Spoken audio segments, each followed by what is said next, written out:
అష్టవక్ర సంహిత chapter 17 talk 52. నిన్ననే ఎవరు అడిగారు, అసలు మీరెందుకు మాట్లాడుతున్నారు? మీకు తెలిస్తే అనుభవించండి, దాన్ని పుస్తకాల్లో పెట్టడం ఎందుకు? మీతో సహా ఈ భూమి మీద ఎవరెవరైతే జీవితాన్ని అర్థం చేసుకున్నామని ఒక సుస్థితతో జీవించారో అట్లాంటి వాళ్ళంతా చేష్ట చేశారు. దానికి కారణం ఏమిటి? దానికి కారణం వెరీ సింపుల్. అష్టావక్రుడు జనకుడితో చెప్పిన, జనకుడు అష్టావక్రుడితో చెప్పిన, లేకపోతే ఈ భూమి మీద నడిచిన ఎందరెందరో పరమ గురువులు, అది మనం ప్రాపంచిక దృష్టిలో ఎందరెందరో సాదా సీదా మనుషులు, అట్లాంటి వాళ్ళంతా వాళ్ళు చెప్పిన విషయాన్ని గ్రంథస్థం చేశారు. వాళ్ళు చెప్పిన విషయాన్ని పక్క వాళ్ళకి చెప్పారు. ఇలా జీవిస్తే హాయిగా ఉంటుందని చెప్పే ప్రయత్నం చేశారు వాళ్ళ అనుభవంలో నుంచి. అదంతా నెక్స్ట్ జనరేషన్స్లో ఎవడైనా ఈ విషయాన్ని అర్థం చేసుకోవడానికి ఒకవేళ బయలుదేరితే అదొక కరదీపిక. సో అష్టావక్ర సంహిత నిజంగా ఆనందంగా ఉండాలి భూమి మీద అని అనుకునేవాడికి నిజంగా ఉపయోగపడే ఒక అద్భుతమైన సాధారణ శాస్త్రం అది. ఈ భూమి మీద ఉన్న రకరకాల శాస్త్రాల్లో అష్టావక్ర సంహిత అతి ప్రత్యేకం, నిత్య నూతనం కూడా, సనాతనం కూడా. అంటే సాధనే అక్కర్లే, మోక్షం అక్కర్లేదు, బంధము కూడా అవసరం లేదు. ఈరోజు సూత్రాల్లో అష్టావక్రుడు మరింత సూక్ష్మంగా మోక్ష స్థితిని, మోక్షంలో ఉంటున్న వాడి యొక్క స్థితిని వివరిస్తాడు. అసలు ఏది మోక్షం, ఏది సమాధి, ఏది నిర్మల సమాధి, ఏది జడ సమాధి. సో చూడ్డానికి ప్రశాంతంగా ఉన్నవాడు, మరణించినవాడు ఒకలా కనబడవచ్చు. How one can experience the authentic dynamism within. ఉన్న చోట హాయిగా అట్లా, ఏది అవసరమో ఎంత అవసరమో అంతే, ఎక్కువ కాదు తక్కువ కాదు. ఏ పుస్తకము ప్రమాణం లేదు, ఏ గురువు ప్రమాణం లేదు. అందరి పట్ల గౌరవం ఉంది, చదవాలి కాబట్టి చక్కగా చదువుతున్నావు, కానీ దేంట్లో ఇరుక్కోవడం లేదు. నీవు నీ వెలుగులో నడుస్తున్నావు. సో ఈరోజు సూత్రం చెప్పుకునే కంటే ముందు, ఇంతకుముందు అష్టావక్రుడు చెప్తున్నటువంటి సూత్రాల్లో ఒక్కొక్క పదంలో మనకి మన భారతీయ సాంప్రదాయంలో ఏకశ్లోకి అనేటివి ఉన్నాయి. అంటే రకరకాల పద్యాల సారమంతా, సూత్రాల సారమంతా పట్టుకునే సమయం లేని ఒక సంసారి ఒక్క శ్లోకాన్ని పట్టుకొని కూడా గట్టు మీద పడొచ్చు అని. కానీ అష్టావక్రుడు చెప్పేది అసలు ఒకటే పదం అంతే. జస్ట్ దాన్ని అర్థం చేసుకో, దాన్ని చుట్టే తిరుగు, దాన్ని అన్వేషించు, దాని యొక్క జవాబు నీవై నిలబడు. అన్ని జవాబులు అక్కడే ఉన్నాయి. అష్టావక్రుడు ఏం చెప్తున్నాడు? అనవసర ఆయాసం తీసే లైఫ్లో నుంచి. అంతకుముందు ఏం చెప్తున్నాడు అష్టావక్రుడు? బాబు, విస్మరణనే విముక్తి. విస్మరించు, గుర్తుపెట్టుకొని ఏం చేస్తావు అసలు? ఈరోజు అష్టావక్రుడు చెప్తున్నాడు ఇంకాస్త ముందుకెళ్ళి అసలు అట్లాంటి స్థితి ఎట్లుంటుంది, నిజంగా సహజంగా ఒక మోక్షం అనుభవించే వాడి యొక్క మానసిక స్థితి ఎలాంటి తలంలో అది అలరారుతుంది అని చెప్పే ప్రయత్నం చేస్తాడు. ఈరోజు సూత్రాల్లోకి వెళదాం. అష్టావక్రుడు జనకుడితో అంటాడు, వ్యాపారే ఖీద్యతేయస్తు నిమేషోన్మీషయోరపి తస్యాలస్యాధురీణస్య సుఖం నాన్యస్య కస్యచిత్. సో ఓ జనక పరమసుఖి, చివరకు కనులు మూయటం, కనులు తెరవటం కూడా శ్రమగా బాధగా భావించే మహాయోగి ఒక మహాసుఖం పొందుతాడు. ఇతరులకు ఆ సుఖం లేదు. అనాసక్తి సుఖహేతువు. జీవన్ముక్తులు ఆసక్తి రహితులు. వారి ధ్యేయం, దృష్టి, లక్ష్యం ఏ క్షణాన కూడా చెలించదు. ఆ మహాయోగీశ్వరులు సకల మనోవ్యాపారాలని అంటకుండా నిశ్చల నిర్మల సమాధిలో నిలిచి ఉంటారు. ఆ పరమ సుఖసాగరాన వారు మగ్నులై ఉంటారు. సుఖం అనేది వారి యొక్క సహజ స్థితి. సో అష్టావక్రుడు మరింత సూక్ష్మత వైపు తీసుకెళ్తున్నాడు. ఇది వినడానికి విడ్డూరంగా ఉన్న చేష్ట. అంటే ఎవడు ఎలాంటి ప్రకృతిలో రమిస్తున్నాడంటే అతను పరమ విశ్రాంతిని అనుభవించేవాడు. సో చివరికి సాక్షాత్ ఆ పరమాత్మనే వచ్చినా సరే ఏమాత్రం ఆసక్తి చూపనివాడు. ఈ ప్రపంచంలో ఉన్న అంతులేని సంపదలు, లేకపోతే అద్భుతమైన అమ్మాయి వచ్చిన ఉన్న చోట ఉండి అట్లా తల్ల మెల్లగా తిప్పి అట్లా చూశాడంతే. తన మనస్సుని రంజింపజేసే, తన మనస్సుని ఒకవైపు లాగే ఆలోచన కానీ ధారణ కానీ ఏమీ లేదు. ఇది అత్యంత సహజ స్థితి మనిషిది. కానీ ప్రపంచంతో కరప్ట్ అయిపోయింది. నేను ఈ విషయాన్ని ఎన్నోసార్లు చెప్తాను, జీవితకాలం చెప్తాను. తక్కువ ప్రపంచంతో సంబంధం పెట్టుకో, నువ్వు ఎక్కువ ఆనందంగా ఉంటావు.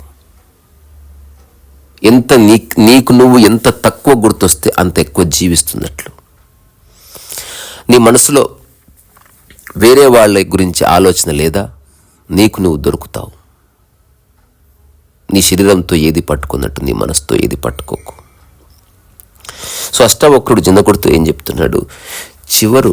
చివరికి కనులు మూయటం, కనులు తెరవటం కూడా అవసరం లేనంత ఒక పరమ విశ్రాంతిలో ఒక అతను జీవిస్తున్నాడు. మీరు ఈ ప్రపంచంలో ఎప్పుడు పరిగెత్తే వాళ్ళని చూశారు కానీ ప్రశాంతంగా ఉన్న వాళ్ళని చూడలేదు. మనకు తెలియదు ఆ డైమెన్షన్. ఎవరన్నా ప్రశాంతంగా ఉన్నాడంటే మన దృష్టిలో అతను ఒక వేస్ట్ ఫెలో, ఏమి చాతగాని వాడు, చావ చచ్చినవాడు. ఇందులో అష్టావక్రుడు చెప్తున్న డైమెన్షను కొంచెం అర్థం చేసుకోదగ్గది. ఇద్దరు ప్రశాంతంగా ఉన్నట్టు కనిపిస్తారు భూమి మీద. నిజంగా జీవితం యొక్క మూలాన్ని అర్థం చేసుకున్నవాడు, లేదా జీవితంలో ఏదో ఒక విషయాన్ని గట్టిగా పట్టుకొని దాన్ని మూర్ఖంగా మూఢతగా మార్చుకున్నవాడు. ఇద్దరు ప్రశాంతంగా ఉన్నట్టు కనిపిస్తారు. కానీ ఒకరిది జడ ప్రశాంతత, ఒకటిది సహజ నిర్మల ప్రశాంతత. ఇదేం ఫిలాసఫీ కాదు, హైపోథీసిస్ కాదు, ఇట్స్ ఎ ఫ్యాక్ట్. ఒక మూర్ఖుడు చాలా ప్రశాంతంగా ఉంటాడు. ఎందుకు? అతను నిర్ణయానికి వచ్చేసాడు, ఇక దేని గురించి ఆలోచించకూడదని. దేని గురించి ఆలోచించకూడదని నిర్ణయించుకునేవాడు ఒక మిషన్లో మారిపోతాడు. అతను నిర్ణయించుకున్నాడు, ఇలాగే ఉండాలి, ఇదే నా సిద్ధాంతం, ఈ ఒక్కడే నా మనిషి, మిగతా వాళ్ళతో నాకు సంబంధం లేదు, చచ్చినా నాకు సంబంధం లేదు. అది సంవేదన రహితం, ఇన్సెన్సిటివ్. అష్టావక్రుడు ఇన్సెన్సిటివ్గా ఉండమని చెప్పాడు. నదిలో ఒక అలలాగా, ఒక తరంగంలాగా ఉండమంటాడు. ఈ జడ సమాధి లేకపోతే ఈ జడ ప్రశాంతత ఏదైతే ఉందో, నువ్వు నది నుంచి వేరుపడిపోయి, ప్రపంచం నుంచి, సమాజం నుంచి, మనుషుల నుంచి, కుటుంబం నుంచి పడిపోయి నీవు ఒక ప్రత్యేకమైన వ్యక్తిగా జీవిస్తున్నావు. ఇక నీకెవరితో పని లేదు. నువ్వు ఎవరిని ఏమి అడగవు, ఎవరేది అడిగినా నువ్వు ఇయ్యవు. ఒకవేళ నీ జోలికి వస్తే నీ కోపం కూడా వస్తుంది. అంతలేని కోపం, నేను మీ జోలికి రానేలాదు, మీరు నా జోలికి ఎందుకు వస్తున్నారని. So you become untouchable. ఇది చాలా సూక్ష్మమైన విషయం. చాలామంది ప్రశాంతంగా ఉన్నట్టు కనిపిస్తున్నారు. అది నిజమైన ప్రశాంతత అవునా కాదా అనే దానికి ఒకటే ఒక ప్రమాణం ఉంది. మిగతా వాళ్ళు ఎవ్వరూ డిస్టర్బ్ చేయకపోతే వాళ్ళు ప్రశాంతంగా ఉంటారు. జడ ప్రశాంతత. సందర్భం ఎలాగైనా ఉండని ఒక వ్యక్తి ప్రశాంతంగా ఉంటాడు. అతనికి దాని యొక్క ఆల్కెమీ, రహస్యం తెలిసింది. దానికి సింపుల్ ఎలా తెలిసింది? జడ ప్రశాంతతలో ఒక వ్యక్తి బలంగా నాటుకుపోయాడు. నేను అన్నది ఎంత బలంగా ఉంది, వేరే వాళ్ళు అన్నది కూడా అంత బలంగా ఉంది. ఆశ్రమాల్లో ముఖ్యంగా బ్రహ్మకుమారి లాంటి సంస్థల్లో ఎవరైతే ఉంటారో ఈ జడ ప్రశాంతత వైపే వాళ్ళ జీవితం అంతా వెళుతుంది. బికాజ్ ఈ భూమి మీద ఏముంది? ఇదంతా బుల్షిట్. వేరే యుగం ఉంది, అక్కడ నువ్వు సుఖిస్తావు కదా. అందుకని ఇక్కడ నువ్వు జస్ట్ జడముగా ఉండి ఒక విషయాన్ని నువ్వు జస్ట్ మననం చేస్తూ ఉండు. మనసుని పక్కకు తీసుకెళ్ళకంటే ఆశ్రమంలో నుంచి బయటకు వస్తే కూడా నువ్వు డిస్టర్బ్ అయ్యి, అంటే ప్రపంచం అంతా నువ్వు శత్రువుగా మార్చుకున్నావు. ఇది చాలా వింత చేష్ట. రామకృష్ణ పరమహంస దీనికి బద్ధ విరుద్ధంగా ఉంటాడు. అసలు ఎంత సంవేదన. ఎవరో నేను ధ్యానం చేసుకుంటుంటే ఎవరు అల్లరి చేస్తున్నారు అంటే, ఎవరు అల్లరి చేయకూడదా నువ్వు ధ్యానం చేసుకుంటుంటే అని అడిగాడు. అంత కట్టర్ మైండ్ సెట్ ఎందుకు నీకు? నీ ధ్యానం నీది, ఆట అతనికి ధ్యానం అయ్యా. నీవు ప్రశాంతంగా ఉండాలంటే అందరూ నేను డిస్టర్బ్ చేయకూడదు. ఇప్పుడు చాలామంది పొలిటీషియన్స్ చుట్టూ, సెలబ్రిటీస్ చుట్టూ ఒక కోటరీ ఉంటుంది. వాళ్ళ ప్రయత్నం ఏంటంటే ఇతన్ని డిస్టర్బ్ చేసే ఏ అంశాన్ని వాళ్ళు రానియరు. వాళ్ళ ప్రశాంతత నిజమైంది కాదు. ఒకసారి నిజంగా డోర్ ఓపెన్ చేసి ఎవరు ఏమైనా అనొచ్చు అంటే అప్పుడు తెలుస్తుంది వాళ్ళు ఎంత ప్రశాంతంగా ఉంటారు. నిజంగా ప్రశాంతంగా ఎవరు ఉంటాడు? ఒక ఫేక్ స్ట్రాంగ్ సెల్ఫ్ ఉన్నవాడు జడ ప్రశాంతతను అనుభవిస్తాడు.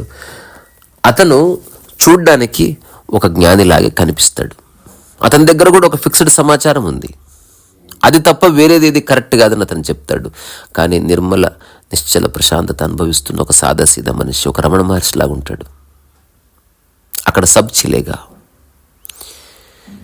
నీకు ఏడవాలనిపిస్తే ఏడవచ్చు, నువ్వు ఆడుకోవచ్చు, పాడుకోవచ్చు, అతన్ని ఏదైనా అడగవచ్చు, సలహా కూడా ఇవ్వచ్చు, విమర్శించనవచ్చు, ఏమైనా చేయవచ్చు.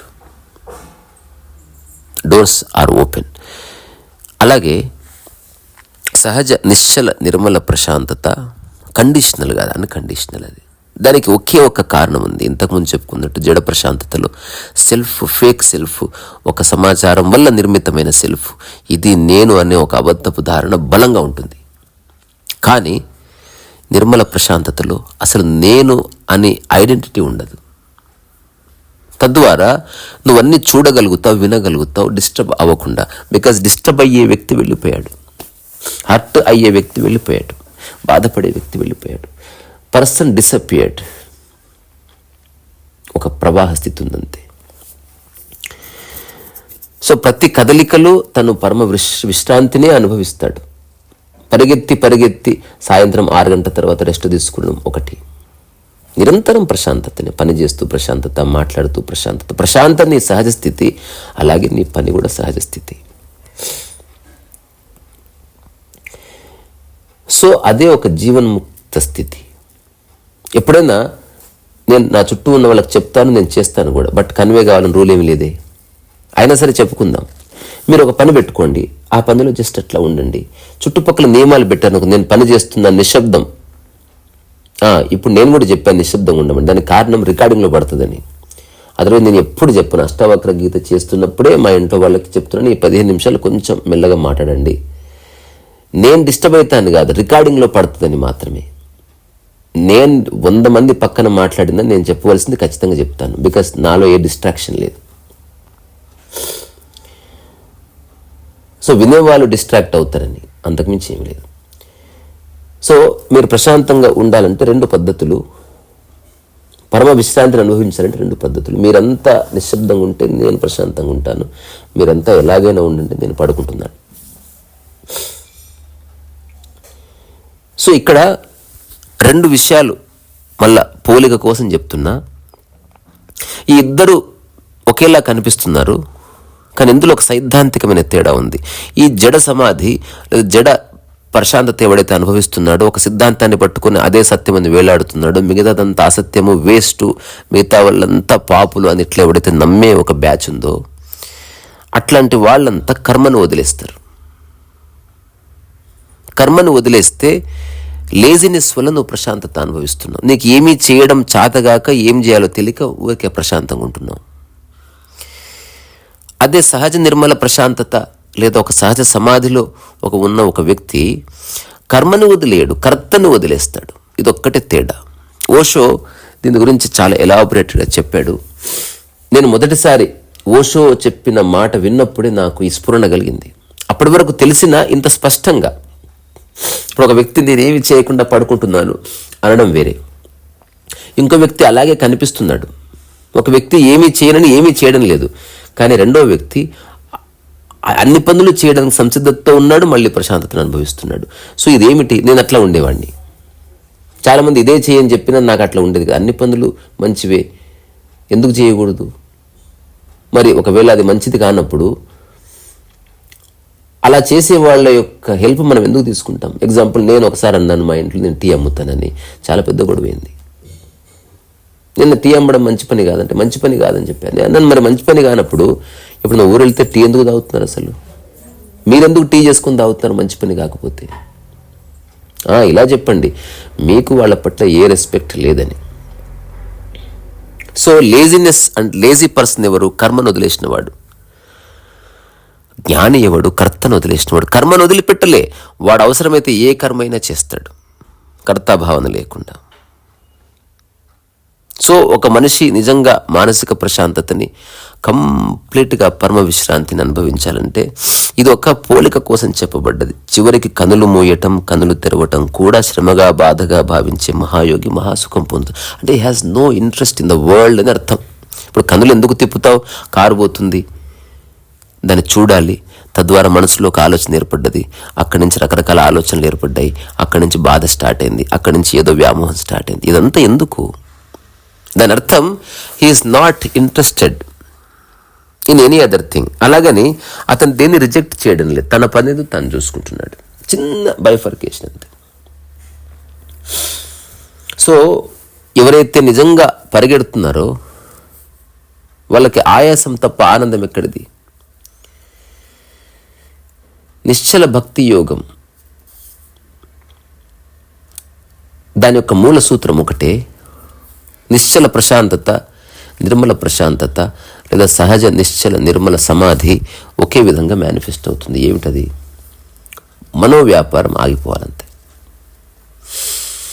అంటే ఒక వ్యక్తి అట్లా కూర్చున్నాడు కానీ మనసులో, నేను చూశాను నా కళ్ళతో, ఎవరైతే ఈ ఫేక్ ప్రశాంతతని, సిద్ధాంతాలని పట్టుకొని ఒక ఫేక్ డైలీ రొటీన్ని వాళ్ళు అనుభవిస్తారు. ఇలా పూజ చేస్తారు, ఇలా కూర్చుంటారు, ఇలాంటి బట్టలు వేసుకుంటారు, అన్నయ్య అంటారు, స్వామి అంటారు, అంత అబద్ధం.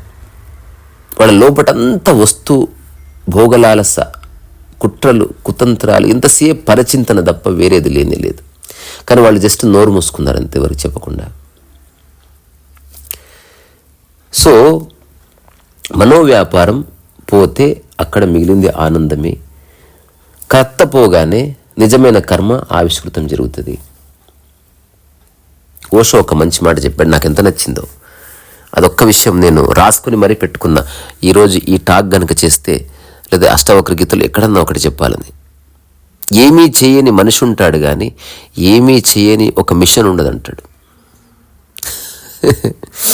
మిషన్ ఏమీ చేయకపోతే చెడిపోయినట్లు, ఒక మనిషి ఏమీ చేయకపోతే మోక్షం పొందినట్లు. ఎంత బాగుంది అసలు ఇది ఇన్సైట్. మనం ఏదన్నా వస్తువు కొనుక్కొచ్చుకున్నామంటేనే దాని ద్వారా అది ఏదో చేస్తుందనే. ఫ్యాన్ అయితే తిరగాలి, లైట్ అయితే వెలగాలి, ఇంకేదో ఏదో చేయాలి. It has to do something. So మనిషి కూడా మిషన్లా మారిపోయాడు. ఒకవేళ ఆ పని ఆగిపోయింది అనుకో, అది డెడ్ అయిపోయినట్టే. అంటే ఒకటే దానికోసం, ఇప్పుడు ఉదాహరణకి కూలరే టీవీ అవ్వదు, టీవీ ఇంకేదో అవ్వదు, దేని పని దానికి ఉంది. ఎక్కువ కాంప్లెక్సిటీ వస్తే, ఇప్పటి వరకు మనిషి తర్వాత అంత ఎఫెక్టివ్గా పనిచేస్తున్న మల్టీ డైమెన్షనల్ ప్రోడక్ట్ ఏదైనా ఉంటే అది ఫోన్. అంటే అన్ని రకరకాల విషయాలు అందులో పొందుపరచబడ్డాయి. కానీ కూలర్లో కూలర్ ఒక్కటే ఉంది, ఇస్త్రీపెట్టెలో ఇస్త్రీపెట్టు ఒక్కటే ఉంది. ఇస్త్రీపెట్టెలో ఫోన్ ఉందనుకో ప్రాబ్లం అయిపోతుంది, ఇస్త్రీపెట్టు మోసుకొని తిరగాలి కదా. సో ఏ విషయాలు ఒక వస్తువులో చేర్చవచ్చు అక్కడితో అయిపోయింది. అంటే ఫోను చిన్నగా ఉంటుంది, వాచ్ చిన్నగా ఉంటుంది, క్యాలిక్యులేటర్ చిన్నగా ఉంటుంది, క్యాలెండర్ చిన్నగా ఉంటుంది, అన్ని నీ చేతిలో ఉంటే సరిపోతుంది. అట్లాంటివన్నీ ఫోన్లోకి చేర్చారు. ఫోన్ ఎప్పటికి కూలర్ అవ్వదు, ఫోన్ ఎప్పటికి ఇస్త్రీ పెట్టవద్దు, ఇంపాసిబుల్ అది. అంటే కామన్ సెన్స్ అంతే. అలా కనుక ఎవరైనా చేయాలనుకుంటే ఆల్ ది బెస్ట్, చేసేవాళ్ళని నేనెవరు వద్దనడానికి. కానీ ఒక మిషన్ ఉందంటేనే అది ఖచ్చితంగా ఏదో చేస్తుందని, అట్లా మనిషి మిషన్లా మారిపోయాడు. సో పని చేయని మిషన్ అంటూ ఉండదు, అట్లాగే ప్రశాంతంగా ఉండే మనిషి అంటూ లేడు భూమి మీద. ఇది నేను చెప్తున్న మాట. ఈ భూమి మీద అందరూ ఏదో ఒకటి చేయాలి, పరిగెత్తాలి.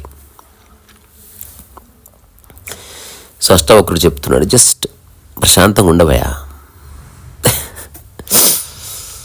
ఆ తర్వాత సూత్రం, ఇదం కృతం ఇదం నేతి ద్వంద్వైరుక్తం యదా మనా ధర్మార్థకామమోక్షేషు నిరపేక్షం తథా భవేత్.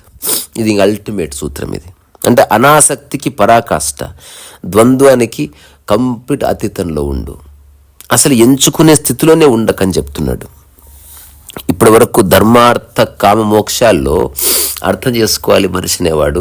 ధర్మము ఇంపార్టెంట్, అర్థము ఇంపార్టెంట్. కామం యొక్క స్థితిని అర్థం చేసుకో, ఆ తర్వాత మోక్షం యొక్క నీ యొక్క చివరి స్టెప్ అని చెప్పిన వాళ్ళు ఉన్నారు.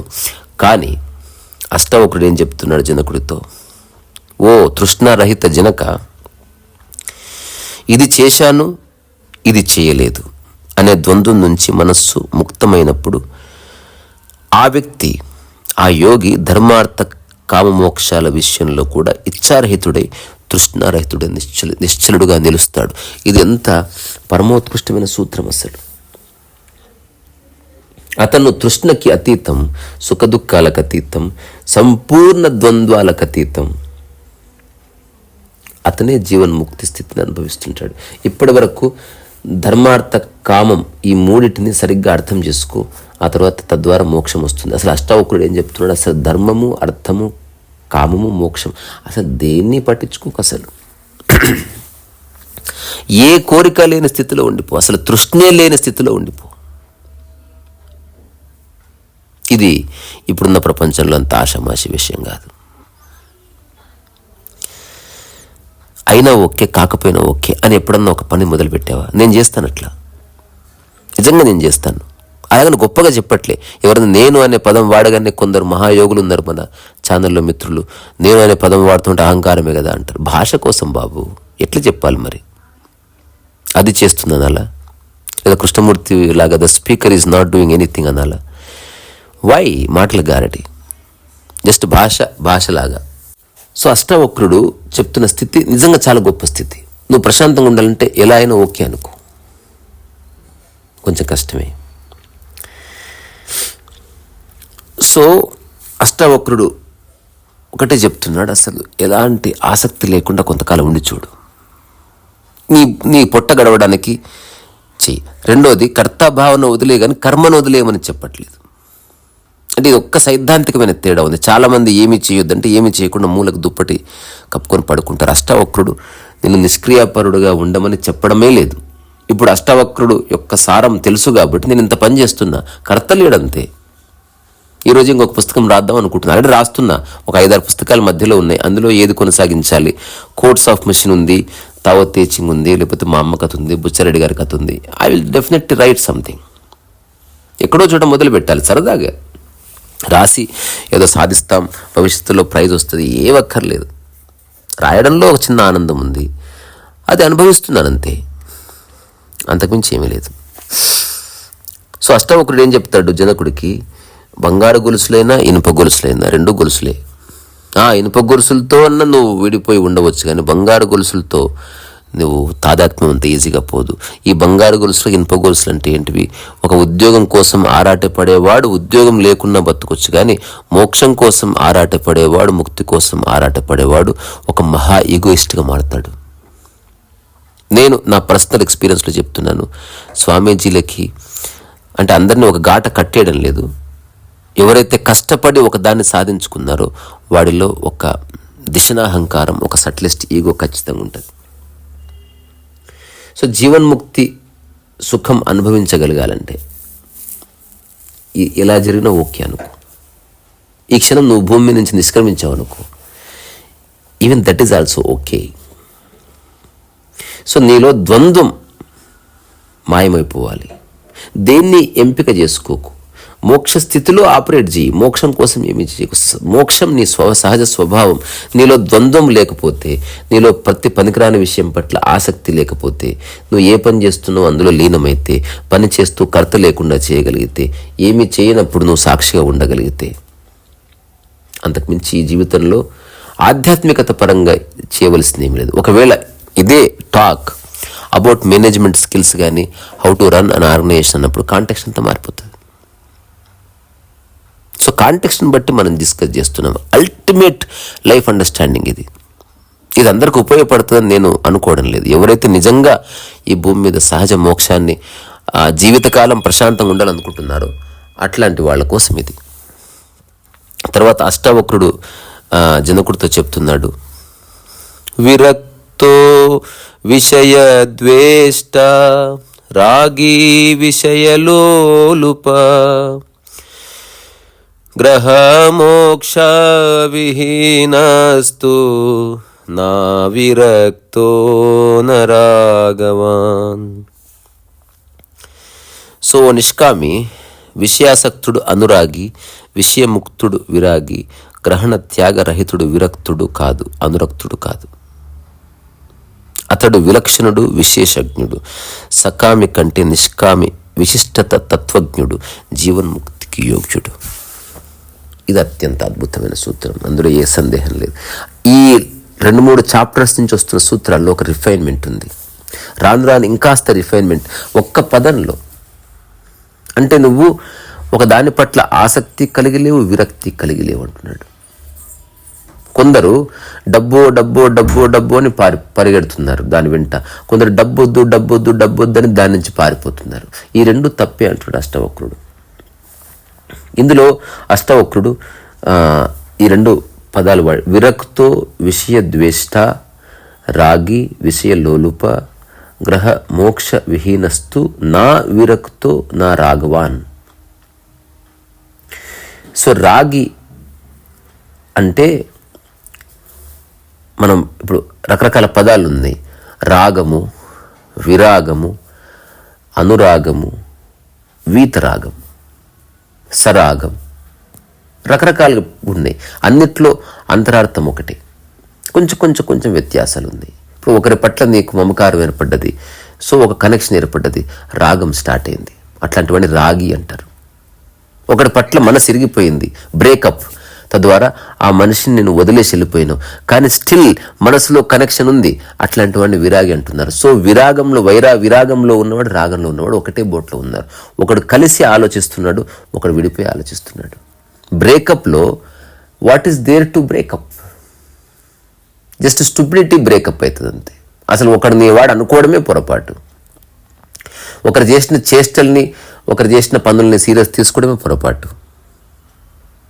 ఏ క్షణానికి ఆ క్షణం స్నేహం ఉంటుందని తెలుసుకోకుండా, ఏ క్షణానికి ఆ క్షణం జస్ట్ కేర్ తీసుకోవడం ప్రేమ అని తెలుసుకోకుండా, జస్ట్ జీవితకాలానికి ప్రేమ ఉంటుంది అని నమ్మడం పొరపాటు. అది బ్రేకప్ అవుతుంది. నీ యొక్క మూఢనమ్మకాలు బ్రేకప్ అవుతున్నాయి. జీవితం బ్రేకప్ కాదే, నీ శ్వాస బ్రేకప్ కాదే. Nothing breaks up here.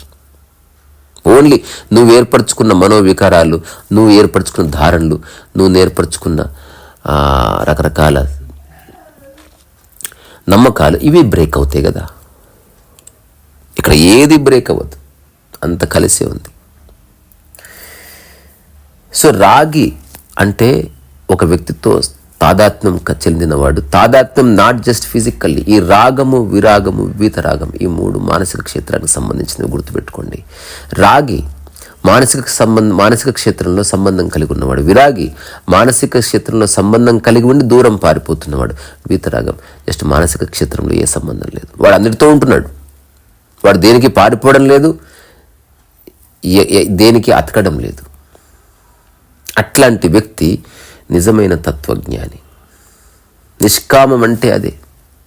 ఆలోచించడము కామమే, ఆలోచించకుండా ఉండాలనుకొని దాన్ని పదే పదే తలుచుకోవడము కామమే.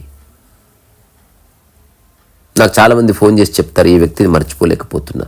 మర్చిపోలేకపోవడం కాదు, నువ్వే క్యారీ చేస్తున్నావు, నీకు ఇష్టం. అదొక్క థాట్ తీసేస్తే నీకేం టైం పాస్ అవుతుంది జర చెప్పు.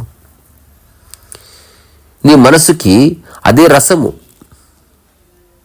అది తీసేస్తే నీకు ఏ రసము లేదు. అరే ఈ క్షణం నీ పక్కనున్న వాడిని ప్రేమించు. నేను శృంగారం గురించి మాట్లాడట్లే, అందరూ బాగానే ఉన్నారు, కానీ ఒక ప్రత్యేక వ్యక్తి నుంచి ఒక ప్రత్యేకమైనటువంటి అనుబంధాన్ని నువ్వు ఎక్స్పెక్ట్ చేసినప్పుడు అది జరిగినంత వరకు ఓకే, ఏ రోజు జరగదు ఆ రోజు నీ మనసు గాయపడుతుంది. సో ఇప్పుడు అష్టావక్రుడు చెప్పింది అర్థం చేసుకోవాలంటే, దేన్ని త్యాగము చేయకు, దేన్ని త్యజించకు, దేని పట్ల ద్వేషభావం ఉండాల్సిన అవసరం లేదు. విరక్తో విషయ ద్వేష్ట, జస్ట్ నీ యొక్క స్థితిలో నువ్వు అట్లా రమించు. నీకు ఆసక్తి లేదు, విరక్తి లేదు, నువ్వు వీతరాగంలో ఉన్నావు. మనసులో దేన్ని నాదనుకోవడం లేదు, కర్తాభావన లేకుండా అన్ని చేస్తున్నావు. ఎవరు నీ సమక్షంలో ఉంటే వాళ్ళు నీలో ఒక భాగం, ఎవరు లేరా నీ ఉన్నావు. నిరంతరం ఏకాంతంగా ఉండడం నీ స్వభావం.